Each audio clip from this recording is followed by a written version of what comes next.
നമസ്കാരം. നിയന്ത്രണ രേഖയിലേക്ക് സ്വാഗതം. ഒരു സിനിമ പ്രേക്ഷകൻ തിരഞ്ഞെടുക്കുന്നതിന്റെ മാനദണ്ഡം എന്താണ്? സമീപകാലത്ത് മലയാള സിനിമ ഉത്തരം തേടുന്ന പ്രധാന ചോദ്യം ഇതാണ്.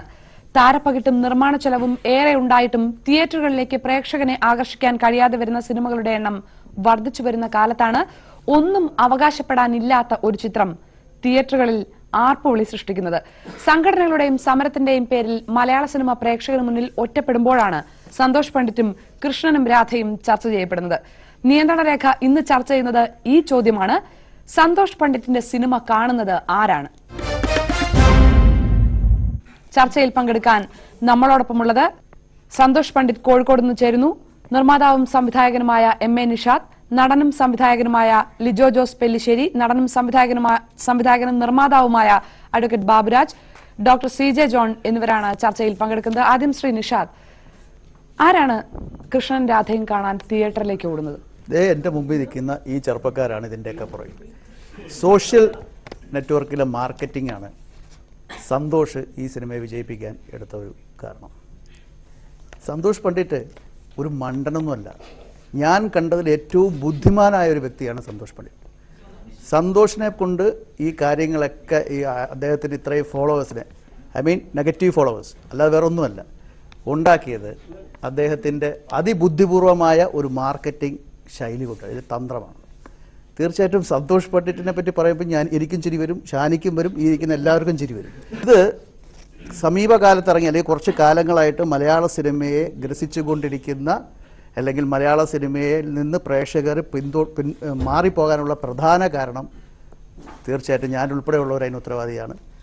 സിനിമയുടെ നിലവാര തകർച്ച തന്നെയായിരിക്കും. അതിനെതിരായിട്ടുള്ള ഒരു പ്രതികരണം, അതാണ് ഞാൻ പറഞ്ഞ നെഗറ്റീവ് ഫോളോവേഴ്സ്. എന്നാൽ സന്തോഷ് പണ്ഡിറ്റിനെ പോലുള്ള ആളെ പ്രൊമോട്ട് ചെയ്ത് ഇതിന് ഞങ്ങളൊരു മറുപടി കൊടുക്കാമെന്നുള്ള ഇവിടുത്തെ പ്രബുദ്ധരായ ചെറുപ്പക്കാർ ഇറങ്ങി തിരിച്ചതിൻ്റെ ഫലമായിട്ടാണ് സന്തോഷ് പണ്ഡിറ്റിനെ പോലുള്ള ആളുകൾ ഇവിടെ കൊട്ടിഘോഷിക്കപ്പെടുന്നത്. ശ്രീ ബാബുരാജ്, താങ്കളുടെ നിരീക്ഷണം എന്താണ്? അല്ല, ഞാൻ പറയുന്നത് ഈ പണ്ഡിറ്റിന്റെ പേര് മാറ്റി പണ്ഡിതൻ എന്നാക്കണം എന്നാണ് ഞാൻ പറയുന്നത്.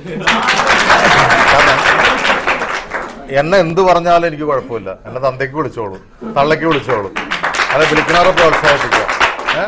അതിനെ സിനിമ എന്നല്ല പറയുന്നത്. അതിനെ നിങ്ങൾ എന്ത് പറഞ്ഞാലും അതിനെ സിനിമ എന്നല്ല പറയാം. അത് പണ്ട് നമുക്കൊരു ഷക്കീലത്തരംഗം ഉണ്ടായില്ലേ, അതിന്റെ പുറകെ കുറച്ച് ആൾക്കാരുണ്ടായിരുന്നല്ലോ, പക്ഷെ അത് നിലനിന്നില്ലല്ലോ. അപ്പോൾ അതുകൊണ്ട് ഇത് എനിക്ക് പറയാനുള്ളത് നമ്മുടെ കൊച്ചനിയന്മാരോട് പറയാനുള്ളത്. കാരണം ഇവരാണിത് പ്രോത്സാഹിപ്പിക്കുന്നത്. അവനെ തെറി പറയാൻ വേണ്ടിയേ കയറുന്നത് തിയേറ്ററിൽ, അല്ലാണ്ട് അതിനകത്ത് കലാമൂല്യം കൊണ്ടോ മറ്റൊന്നും കൊണ്ടല്ല. ഇയാളെ ചീത്ത പറയാം, ഇയാൾ ഫോൺ ചെയ്ത് കഴിഞ്ഞാൽ ആർക്കാണ്, അപ്പനാണോ പറയുന്നത് അമ്മയ്ക്കാണോ പറയുന്നത്, ആ പറഞ്ഞോളൂ എന്ന് പറയുന്നത് പറയാണ്ട് മനസ്സിലായോ? അദ്ദേഹത്തിന്റെ വേഷം ഇതാണ്. ഞാൻ പേഴ്സണലായിട്ട് എനിക്ക് ആ ചങ്ങാതിനോട് യാതൊരു ഇതുമില്ല. പക്ഷെ ഇത് ഞാനടക്കം 10-12 വർഷമായി നമ്മളടക്കം കഷ്ടപ്പെടുന്ന ഒരു ഇൻഡസ്ട്രിയാണത്, നമ്മൾ ഒന്ന് പിഴച്ചു പോകാനായിട്ട്. പക്ഷെ അവിടെ ഇങ്ങനെ ഒരു മാറ്റം വരുത്താന്ന് പറയുമ്പോൾ നമുക്ക് ഒരിക്കലും അനുകൂലിക്കാൻ പറ്റുന്നില്ല. എനിക്ക് ഈ പണ്ഡിതനോട് എനിക്ക് യാതൊരു ഒരു ഇതുമില്ല. ശ്രീ ലിജോ ജോസ്, സിനിമയുമായി കൂട്ടിച്ചേർത്ത ഈ പേര് വായിക്കേണ്ട എന്നാണ് മലയാള സിനിമയിലുള്ളവർ ഞങ്ങളോട് പറഞ്ഞുകൊണ്ടിരിക്കുന്നത്. താങ്കൾ അതിനെ കാണുന്നത് എങ്ങനെയാണ്? അല്ല, ഈ സന്തോഷ് പണ്ഡിറ്റിന്റെ പുള്ളിയുടെ സിനിമയെ പറ്റിയും പുള്ളിയെ പറ്റിയും നമ്മൾ നെഗറ്റീവ്സ് ആണ് നമ്മൾ ചർച്ച ചെയ്തുകൊണ്ടിരിക്കുന്നത്. ബേസിക്കലി ഞാൻ അതിൻ്റെ ഒരു പോസിറ്റീവ് സൈഡ് പറയാം. അതായത് എൻ്റെ കയ്യിൽ 10,000 രൂപ ഉണ്ടെന്നുണ്ടെങ്കിൽ എനിക്കൊരു സിനിമ ചെയ്യാൻ പോസിബിൾ ആണ്. ഇപ്പോഴത്തെ അവസ്ഥയിൽ നമ്മൾ ഡിജിറ്റൽ മീഡിയവും അതുപോലുള്ള ഫെസിലിറ്റീസും ടെക്നിക്കും ഒരുപാട് ഡെവലപ്പായി കഴിഞ്ഞു. അത് സിനിമ ചെയ്യുന്ന ഘട്ടം വരെ അതിപ്പോ നമ്മൾ കണ്ടു. ഏറ്റവും ഒടുവിൽ ചാപ്പാക്കുരിശിന്റെ സമയത്തൊക്കെ പ്രൊഡക്ഷൻ കോസ്റ്റ് കുറയ്ക്കുന്നതും സിനിമ എന്നിട്ട് യാഥാർത്ഥ്യമാക്കാനുള്ള പുതിയ സാങ്കേതിക വിദ്യയുടെ സഹായമൊക്കെ കേട്ടിട്ടുണ്ട്. പക്ഷെ ഇത് പ്രേക്ഷകരിലേക്ക് എത്തുമ്പോഴുള്ള മാറ്റമാണ്. പ്രേക്ഷകർ സ്വീകരിക്കുന്നില്ല, പ്രേക്ഷകർ പുറംതിരിഞ്ഞു നിൽക്കുന്നു എന്ന് ഉള്ളൊരു സ്ഥിരമായ പല്ലവിക്കിടയിലാണ് ഒരു തിയേറ്റർ നിറയെ ആളുകൾ. അതിനകത്ത് അവരെന്ത് ചെയ്യുന്നു എന്നുള്ളത് മറ്റൊരു ചർച്ചാ വിഷയമാണെങ്കിൽ പോലും. ജനകോടികളുടെ വിശ്വസ്ത സ്ഥാപനം എന്ന് പറഞ്ഞ സ്റ്റേറ്റ്മെന്റ് ഏറ്റെടുത്ത മലയാളി ഇങ്ങനൊരു സിനിമയെ ഏറ്റെടുക്കും. കൃഷ്ണനും രാധയും കാണാൻ തിയേറ്ററിൽ ഇടിച്ചു കയറുന്നവരെ പ്രേക്ഷകരെന്ന് വിളിക്കരുത്, ആ സിനിമയെ മലയാള സിനിമയെന്ന് വിളിക്കരുത് എന്ന് വാദിക്കുന്നവരുണ്ട് നമ്മളുടെ ഇടയിൽ. നമുക്കറിയാം. ഈ ആൾക്കൂട്ടത്തെ താങ്കൾ എങ്ങനെയാണ് കാണുന്നത്? ഇപ്പം നമ്മൾ ചരിത്രം അല്ലെങ്കിൽ നമ്മുടെ വേദങ്ങളും അല്ലെങ്കിൽ ബൈബിളൊക്കെ പരിശോധിച്ച് കഴിഞ്ഞാൽ പറയും അവസാന കാലഘട്ടത്ത് അന്തിക്രിസ്തു വരുന്നു. കേരളത്തിനെ സംബന്ധിച്ചിടത്തോളം മലയാള സിനിമയുടെ ഒരു നാശത്തിന്റെ മണി നമ്മളെല്ലാവരും കാണുന്നുണ്ട്. അതിൽ ഒരുപക്ഷെ ഒരു അന്തിക്രിസ്തുവിന്റെ സ്ഥാനം ചിലപ്പോൾ സന്തോഷ് പണ്ഡിറ്റിനുണ്ട് എന്ന് വെച്ച് കഴിഞ്ഞാൽ ഇത് വ്യക്തമായിട്ടുള്ള സൂചനയാണ്. ഇപ്പം നമ്മുടെ സൂപ്പർ താരങ്ങൾ തന്നെ ഈ കലാപരതയും ആവിഷ്കാര ചാരുതയും എല്ലാം കൂടെ ചേർത്തിട്ടുള്ള എത്ര മണ്ടൻ സിനിമകൾ മാർക്കറ്റ് ചെയ്ത ആളുകളെ പറ്റിച്ചിട്ടുണ്ട്. അതിലേക്കാണ് നിലവാര താഴ്ചയുടെ ഔന്നിത്യം മാർക്കറ്റ് ചെയ്ത് എത്ര പെട്ടെന്ന് പൊതുജന മധ്യത്തിലേക്ക് വരാം എന്നുള്ളത് സന്തോഷ് പണ്ഡിറ്റ് കാണിച്ചു കൊടുക്കുന്നത്. ശ്രീ സന്തോഷ് പണ്ഡിറ്റ്, ഇവിടെ നിന്നുള്ള പ്രതികരണങ്ങൾ താങ്കൾ കേട്ടിട്ടുണ്ട്. ഇതിനകം ഈ 2 ആഴ്ചക്കിടയിൽ കേരളത്തിലെ താങ്കളുടെ സിനിമ കണ്ട പ്രേക്ഷകർ എന്ത് പറയുന്നു എന്ന് താങ്കൾക്കേ അറിയൂ. താങ്കൾ പറഞ്ഞാലേ അതിന്റെ സത്യം ഞങ്ങൾക്കും അറിയൂ. പ്രേക്ഷകരുടെ പ്രതികരണങ്ങളിൽ നിന്ന് ഇതുവരെ അല്ലാതെയും താങ്കൾക്ക് കിട്ടുന്ന പ്രതികരണങ്ങളിൽ നിന്ന് താങ്കൾ എങ്ങനെയാണ് വിലയിരുത്തുന്നത്? താങ്കളുടെ സിനിമ കാണുന്ന ആരാണ്? പുതുമ ഇഷ്ടപ്പെടുന്ന പ്രേക്ഷകരാണ് എൻ്റെ സിനിമ കാണുന്നത്. ഇപ്പോൾ തന്നെ നിങ്ങളുടെ അവിടെ ഇരിക്കുന്ന ബുദ്ധിജീവികളെന്ന് സ്വയം പറയുന്ന ആളുകൾ ഒരാൾ പോലും എൻ്റെ സിനിമ കണ്ടിട്ടില്ല. സിനിമ കണ്ട ഒരാൾക്കും ഒരു വിമർശനം ഇല്ല എന്ന് മനസ്സിലാക്കുക. ഞാനെന്താ ആരെയും കൊന്നിട്ടുണ്ടോ ഏട്ടാ?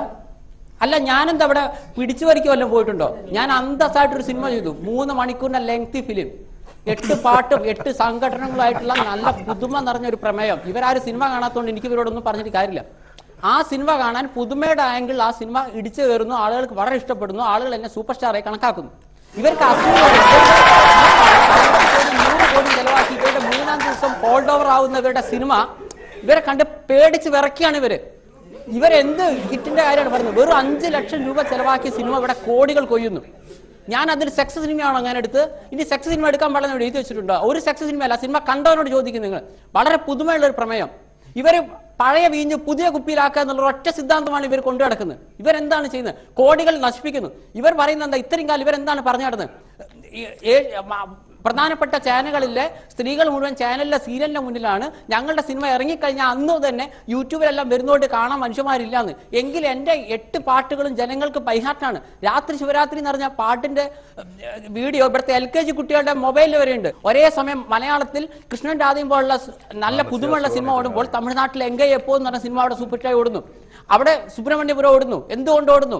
ശ്രീ സന്തോഷ് പണ്ഡിറ്റ്, താങ്കൾ സുബ്രഹ്മണ്യപുരവുമായും മൈനയുമായും അങ്ങാടിത്തെരുവുമായും എങ്കേയും എപ്പോന്നുമായും ഒക്കെ താങ്കളുടെ സിനിമയെ കമ്പയർ ചെയ്യുന്നോണ്ട് ചോദിക്കുന്നതാണ്. താങ്കൾ ഈ സിനിമ ഏതെങ്കിലും ഒന്ന് കണ്ടിട്ടുണ്ടോ?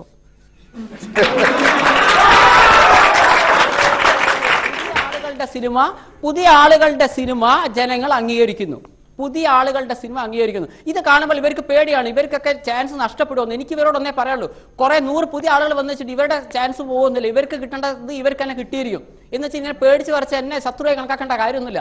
ഇതുപോലുള്ള പുതിയ ചുരുങ്ങിയ ലോ ബജറ്റിൽ ഇവരൊക്കെ 100 ജന്മം ജനിച്ചാൽ ഇവർക്ക് 5 ലക്ഷത്തിലൊരു സിനിമ ചെയ്യാൻ പറ്റുമോ? എങ്കിൽ കാണിച്ച് ജനങ്ങൾ കാണട്ടെ. നിങ്ങളുടെ ഭാഗത്തുനിന്ന് സിനിമ കണ്ടവർക്ക് പറയാം. കൃഷ്ണനും രാധയും എന്നുള്ള സിനിമ കാണേണ്ടി വന്ന ഒരു ഹതഭാഗ്യനാണ്. എൻ്റെ ഒരു സുഹൃത്ത് നിർബന്ധിച്ചുകൊണ്ട് ഞാൻ പോയതാണ്. ഞാൻ അത് ആ സുഹൃത്തിനെ എനിക്ക് തല്ലിക്കൊല്ലാനുള്ള ദേഷ്യമുണ്ട്. കാരണം ഇതിൽ കോപ്രായമാണ്, ഇതിൽ അഭിനയമല്ല. ഇത് സന്തോഷ് പണ്ഡിറ്റ് ആയാലും ബാക്കിയല്ല ഒരാൾ പോലും നല്ലൊരു അഭിനേതാവില്ല. ഞാൻ അവസാനം വരെ നോക്കി എന്തെങ്കിലും നല്ല വശമുണ്ടോന്ന്. കോപ്രായത്തിന്റെ ഒരു കേളിയാണ് അവിടെ നടക്കുന്നത്. അതുകൊണ്ട് ഈ പടം ഒരിക്കലും ഇതിനെ പ്രോത്സാഹിപ്പിക്കാൻ ഞങ്ങൾക്ക് സാധിക്കില്ല. ദയവ് ചെയ്ത് ഇനി അഭിനയിക്കുകയോ സംവിധാനം ചെയ്യുകയോ ചെയ്യരുത്. പകരം താങ്കൾക്ക് പണമുണ്ടെങ്കിൽ സിനിമ നിർമ്മിച്ചോ. നല്ല നല്ല ആൾക്കാർ, സംവിധായകരും അഭിനേതാക്കളും ഇവിടെ ഉണ്ട്. ഇതിലുള്ള അഭിനേതാക്കളെ ഒന്നിനെയും പങ്കെടുപ്പിക്കാതെ താങ്കൾ സിനിമ നിർമ്മിച്ചോ. അതുകൊണ്ട് ഞങ്ങളെ ഈ കഷ്ടകാലത്ത് നിന്ന് രക്ഷപ്പെടുത്തണേ എന്നൊരൊറ്റ പ്രാർത്ഥനയുള്ളൂ. നേരത്തെ താങ്കൾ പറഞ്ഞ ഒരു പൊളിറ്റിക്സും ഒരു പേടിയും ഇല്ലാത്തൊരു സാധാരണ പ്രേക്ഷകനാണ് പറയുന്നത്. ഓക്കെ, ഞാൻ പറയുന്നു, ഞാൻ ആരോടും പ്ലീസ് കാണുന്ന ഈ പറയുന്ന വ്യക്തിന്റെ അടക്കം ഞാൻ പോയിട്ടില്ല. ഇഷ്ടമുള്ള പുതിയ മനസ്സുള്ള കണ്ടാൽ മതി. എന്റെ സിനിമ കാണാൻ ആളുകൾ ഉള്ളിടത്തോളം കാലം ഞാൻ ജനങ്ങളെ മുന്നിൽ കാണിച്ചിരിക്കും. ഇഷ്ടമുള്ള പുതിയ മനസ്സുള്ള കണ്ടാൽ മതി. ഞാൻ ആരോട് കാണുന്ന നടക്കുന്നില്ല. ഇയാൾ എന്തിനാ എന്റെ സിനിമ കാണുന്നത്? നല്ല ആളുകൾ കണ്ടാൽ മതി. അത് കാണാൻ ആളുകൾ ഇവിടെ ഉണ്ട്. ഇവിടെ 30 ദിവസം ഹൗസ്ഫുള്ളിലാണ് സിനിമ ഓടുന്നത്. സിനിമ നിർമ്മിച്ചോളൂ, അഭിനയിക്കാതിരുന്നാൽ മതി. സംവിധാനം ചെയ്യുകയും ചെയ്യരുത്, രണ്ടും മതി. അഭിനയിക്കും. ഇഷ്ടമുള്ള പുതിയ മനസ്സിന്റെ കണ്ടാൽ നിങ്ങളുടെ കാണാൻ ഞാൻ പറഞ്ഞോ? നിങ്ങളെ വീട്ടിലേക്ക് ഞാൻ വന്നോ? നിങ്ങൾക്കൊക്കെ സിനിമ കാണണം അറിയാമോ? കാശ് കൊടുത്ത് ഫ്രീ ആയിട്ട് നിങ്ങൾ കാണണ്ട. ഞാൻ ഇനി അഭിനയിക്കും. ഇഷ്ടമുള്ള പുതിയ 50 രൂപ നഷ്ടപ്പെടുത്തിയിട്ട് ഈ തല്ലിപ്പൊളി പടമാണ് എന്റെ ജീവിതത്തിൽ ഇത്രയും തല്ലിപ്പൊളി പടം അവസാനിപ്പിച്ചോ. അടുത്ത സിനിമ മുതൽ നിങ്ങൾ കാണണ്ട. നിങ്ങളെപ്പോലുള്ളവര് ഇവിടെ എല്ലാം മറ്റുള്ളവർക്ക് ഓശാന പാടാനാണ് നടക്കുന്നത്. എനിക്ക് ഒറ്റ കാര്യം ചോദിക്കാനുള്ള ഡോക്ടറോടാണ്. ഡോക്ടർ, ഇയാൾക്ക് മാനസികമായിട്ട് എന്തെങ്കിലും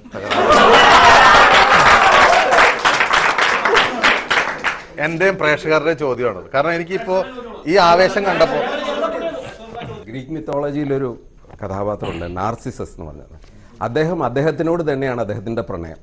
ഇങ്ങനെയുള്ള ആളുകൾക്ക് വരുന്നൊരു പ്രശ്നം എന്താണെന്ന് വെച്ച് കഴിഞ്ഞാൽ അതിശയോക്തിപരമായിട്ട് സ്വന്തം കഴിവുകളെ സ്വയം അങ്ങ് പെരുപ്പിച്ച് കാണും. മറ്റുള്ളവർ എന്ത് പറയുന്നു എന്നുള്ളത് തീർത്തും അവർക്ക് യാതൊരു പ്രശ്നമല്ല. ഇപ്പം തന്നെ സിനിമ കണ്ടിട്ടുള്ള ആളുകളുണ്ടോ എന്ന് പറഞ്ഞപ്പോൾ ഒരാൾ അത് പറഞ്ഞിട്ട് അതിന്റെ ഫീഡ്ബാക്ക് പറഞ്ഞപ്പോൾ അതിനോടൊരു തുറന്ന മനസ്സല്ല, ആ ക്രിറ്റിസിസത്തിനോടുള്ള അസഹിഷ്ണുതയാണ്. ഈ നാർസിസിന്റെ പേരിൽ ഉള്ള നാർസിസിസ്റ്റിക് പേഴ്സണാലിറ്റി ഡിസോർഡർ എന്ന് പറഞ്ഞിട്ടൊരു വകഭേദമുണ്ട്. അതില് തീർച്ചയായിട്ടും ഈ തരത്തിലുള്ള അതിശയോക്തിപരമായിട്ടുള്ള ചില ചിന്തകളും ഒക്കെ വരാം.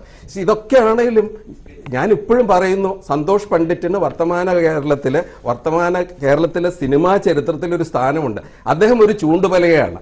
നമ്മുടെ ഇവരെ പോലുള്ള സിനിമ പ്രവർത്തകർക്ക് വേണ്ടിയിട്ടുള്ള ഒരു ചൂണ്ടുപലയായിട്ടാണ് നിൽക്കുന്നത്. ആ രീതിയിൽ അദ്ദേഹത്തിന്റെ പ്രസക്തി നമ്മൾ തള്ളിക്കളയാൻ പറ്റില്ല. ഇവരോടുള്ള പ്രതിഷേധവും കലാപവുമാണ് തിയേറ്ററുകളിലുള്ള കൂക്കുവിളിയും ആർപ്പുവിളിയും പുലഭ്യം പറയലുമായിട്ട് ഈ യുവതലമുറ കാണിക്കുന്നത്. നിങ്ങളുടെ പ്രതിഷേധം, ഇപ്പോഴത്തെ സിനിമയോടുള്ള നിങ്ങളുടെ പ്രതിഷേധം ഉള്ളു തുറന്ന് അത് പ്രകടിപ്പിക്കാനായിട്ടുള്ള ഒരു അവസരം ഉണ്ടാക്കി കൊടുത്തതിന് തീർച്ചയായിട്ടും സന്തോഷ് പണ്ഡിറ്റിനെ നമ്മൾ അനുമോദിക്കുകയാണ്. ആ തലത്തിൽ ഒരു സാമൂഹിക മനഃശാസ്ത്രത്തിന്റെ ഇതിൽ ഞാൻ അദ്ദേഹത്തിനെ അനുമോദിക്കുന്നു. ഇതിൻ്റെ അകത്ത് നമ്മൾ LP സ്കൂളിലൊക്കെ പഠിക്കുന്ന കാലത്ത് ഈ സ്കൂള് ഇന്റർവെൽ സമയത്ത് ഒരു പ്രാന്തൻ പാട്ട കൂട്ടിക്കൊണ്ട് പോയാൽ പിള്ളേരെല്ലാം കൂടും. ദാറ്റ് ഡസന്റ് മീൻസ് ദാറ്റ് ഇത് പ്രാന്തന്റെ ഫാൻസ് ആണ് എല്ലാവരും. ഞാൻ വളരെ പ്രാധാന്യമുള്ള ആളാണെന്നുള്ള ചിന്ത ഉള്ള ആളുകളാണ് മിക്കവാറും എല്ലാ ക്രിയേറ്റേഴ്സും, എല്ലാ സിനിമാക്കാരും, എല്ലാ നടന്മാരും. അത് കുറച്ച് അതിന്റെ ടൈറ്റർ കൂടിപ്പോയി എന്ന് മാത്രമേ ഉള്ളൂ. അതുകൊണ്ട് അതൊരു ദോഷമായിട്ട് ഞാൻ കാണുന്നില്ല. അദ്ദേഹത്തിന്റെ ക്രിയേറ്റിവിറ്റിയിൽ അതൊരു ദോഷമാവുന്നില്ല, മനസ്സിലായില്ല. പക്ഷെ നിങ്ങൾ എല്ലാവരും മനസ്സിലാക്കണ്ടേ, ഇത് പ്രേക്ഷക സമൂഹത്തിന്റെ മനഃശാസ്ത്രത്തിന്റെ ചില വൈകല്യങ്ങളിലേക്കുള്ള ചൂണ്ടുവലയാണ്. ഈ സിനിമാക്കാർക്ക് ഇത്രയും കണ്ണുകടി ഉണ്ടാവുന്നു, എന്നെ ശത്രുവെ കണക്കാക്കുന്നു. അവർ 50 കോടിന്റെ സിനിമ ആളില്ലാതെ വന്നപ്പോൾ 5 ലക്ഷത്തിന് കണ്ടപ്പോൾ ഇങ്ങനെ ദേഷ്യം പിടിച്ച് എന്നെ ഒരു ഭ്രാന്തനായി ചിത്രീകരിക്കുന്നൊന്നും ഞാൻ വിചാരിച്ചില്ല. ആ സൈക്കോളജി എനിക്ക് ഇപ്പോഴാണ് മനസ്സിലാക്കുന്നത്. പക്ഷേ ഈ സിനിമ സൂപ്പർ ഹിറ്റ് ആവുമെന്ന് ഞാൻ പറഞ്ഞിരുന്നു. എന്റെ കഴിവിനനുസരിച്ച് ഞാൻ ചെയ്തു. നിങ്ങൾ മനസ്സിലാക്കുക, ഒരു സിനിമ സെറ്റ് പോലും കാണാത്ത എനിക്ക് ഇത്രയും നന്നായി ചെയ്യാൻ പറ്റിയെങ്കിൽ ഈ 18 വർഷത്തെ എക്സ്പീരിയൻസ് പറഞ്ഞ ഒരാളുണ്ടല്ലോ, അവിടെ ഒരു സംശയമുണ്ട് ശ്രീ സന്തോഷ് പണ്ഡിറ്റ്. താങ്കൾ പറഞ്ഞു ഇത്രയും നന്നായി ചെയ്യാൻ പറ്റിയെങ്കിൽ താങ്കളുടെ സിനിമ സൂപ്പർ ഹിറ്റ് ആണ് എന്ന് വെച്ചാൽ ഇപ്പൊ ഒരു സിനിമ ഹിറ്റാണോ എന്ന് പറയുന്നത് അതിന്റെ മുടക്കുമുതലിനേക്കാൾ കൂടുതൽ തിരിച്ചു പിടിച്ചാൽ സിനിമയുടെ കണക്കിൽ അത് ഹിറ്റാണ്. അപ്പോൾ അത് ഹിറ്റാണെന്ന് പറയാം, പ്രേക്ഷകർ കാണുന്നുണ്ട്, സമ്മതിച്ചു. ഈ സിനിമ നന്നായി എന്ന് താങ്കളോട് ആരെങ്കിലും പറഞ്ഞിട്ടുണ്ടോ?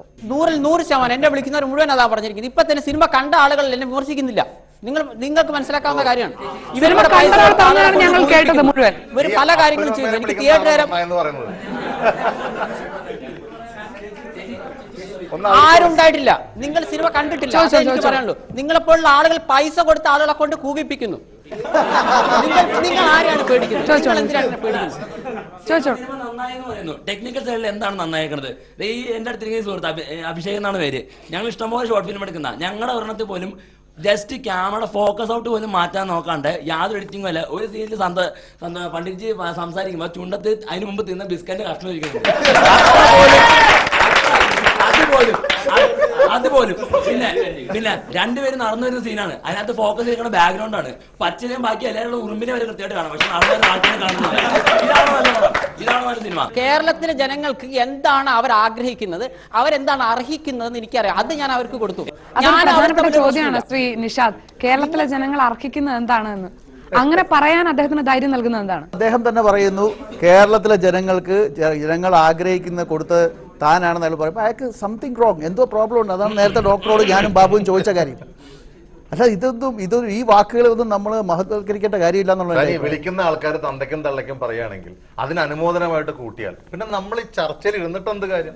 ഒരു ക്ലാബ് ബോയ് ആയിട്ട് അവൻ വന്ന് ഓരോ സ്റ്റേജ് ബൈ സ്റ്റേജ് വന്ന് അവൻ ഓരോ ആർട്ടിസ്റ്റിന്റെ അടുത്ത് വന്നിട്ട് സാർ എൻ്റെ ഒരു പടം ഒരു പ്രൊഡ്യൂസർ അന്വേഷണം നടന്ന് അങ്ങനെ ഉണ്ടാക്കുന്ന സിനിമകളെ അവിടെ നിലനിൽക്കുന്നുള്ളൂ, ഓടുന്നുള്ളൂ. അവിടെ ഒരു സുപ്രഭാതത്തിൽ വന്ന് എന്നെ തെറി വിളിച്ചോ അല്ലെ എന്നെ എന്തൊക്കെ വിളിച്ചോ എന്നും പറഞ്ഞൊരു സിനിമ ഉണ്ടായിട്ട് അതിന്റെ പുറകെ നടക്കുന്നു, അതൊരു ചർച്ചയാക്കുന്നു, അതിനുവേണ്ടി നമ്മൾ വലിയത് തരുന്നു, അതിനുവേണ്ടി ഞങ്ങൾ വന്നിരിക്കുന്നു. അതല്ല, ഇത് ഞാനൊരു പ്രതിഷേധം, എന്നെ പോലെ കഷ്ടപ്പെടുന്ന ഇദ്ദേഹത്തെ പോലെ ഇവരെ പോലെ അത്ര അറിയിക്കാൻ വേണ്ടി മാത്രം വന്നു. കേരളത്തിലെ ജനങ്ങൾക്ക് എന്ത് വേണമെന്ന് താങ്കൾക്ക് അറിയാം, അത് താങ്കൾ കൊടുത്തു എന്ന് പറഞ്ഞു. എന്റെ പൊന്നു മാഷെ പച്ച തെറിയാണ് തിയേറ്ററിൽ കയറുന്ന യൂട്യൂബില് ഞാൻ വരെ കമന്റ് ചെയ്തിട്ടുള്ളതാണ്. എന്റെ പൊന്നു അതൊന്നും തുറന്നു നോക്കി